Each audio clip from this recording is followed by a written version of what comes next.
మామూలుగా బాలీవుడ్‌కి 'ధురంధర్' లాంటి హిట్ వస్తే పండగ చేసుకోవాలి. సెలబ్రేషన్ చేసుకోవాలి ఇప్పుడు. ఎందుకంటే సౌత్ ఇండియా దాడితో బాలీవుడ్‌లో పరిస్థితి ఎంత దారుణంగా తయారైందో మనం చూసాం. కానీ ఇప్పుడున్నటువంటి పరిస్థితి ఎలా ఉందో అక్కడ 'ధురంధర్ 2' హిట్‌తో ఇప్పుడు అక్కడ మొత్తం సైలెంట్ అయిపోయారు. పైగా ఇది ఒక ప్రాపగాండా అని ప్రచారం చేస్తున్నారు.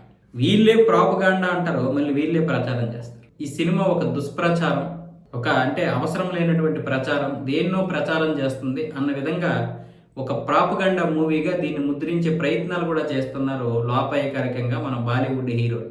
మామూలుగానే బాలీవుడ్ హీరోలకి చీర కట్టుకొని బొట్టు పెట్టుకునేటటువంటి సినిమాలు నచ్చవు.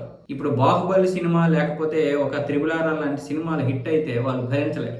సౌత్ ఇండియా నుండి వచ్చినటువంటి కూడా ఒక ట్రెడిషనల్ సినిమాలే, అన్నీ ట్రెడిషనలే. హిట్ అయిన ప్రతి సినిమా ట్రెడిషనల్. పైగా సౌత్ ఇండియాలో ఇప్పుడు మన భారతీయ కల్చర్ కనిపిస్తుంది. బాలీవుడ్ వాళ్ళకి అది నచ్చదు. ముఖ్యంగా చాలామంది దర్శకులకి, నటులకి నచ్చదు. కేవలం షారుఖ్ ఖాను, సల్మాన్ ఖాను, అమీర్ ఖాన్కి కాదు, తెర వెనక నడిపించే వాళ్ళకి చాలామందికి నచ్చదు. దరిద్రం ఏంటంటే దాంట్లోనే అలవాటు పడిపోయినటువంటి చాలామంది మన్నటులకు కూడా నచ్చదు బాలీవుడ్లో. సో సౌత్ ఇండియా వచ్చి మొత్తం మార్చేసింది గత 10 సంవత్సరాలుగా, దశాబ్ద కాలంగా చూస్తే. అలాంటిది ఏది మన సందీప్ గారు తీసినటువంటి యానిమల్ తప్ప ఏది పెద్దగా హిట్ అవ్వలేదు.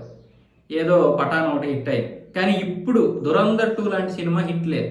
ఈ సినిమా హిట్ అయినందుకు వాళ్ళు ఎలా చేసుకోవాలి? కానీ దీన్ని ఎంత దారుణంగా ప్రచారం చేస్తున్నారు. కొంతమంది సైలెంట్గా ఉండిపోతున్నారు. ఇలాంటి ఏడుపులు ఉన్నాయి బాలీవుడ్లో. మన దేశంలో కూడా చాలా ఏడుపులు ఉన్నాయి మిగతా ప్రాంతాల్లో, కానీ బాలీవుడ్ బాగా ఏడుస్తుంది.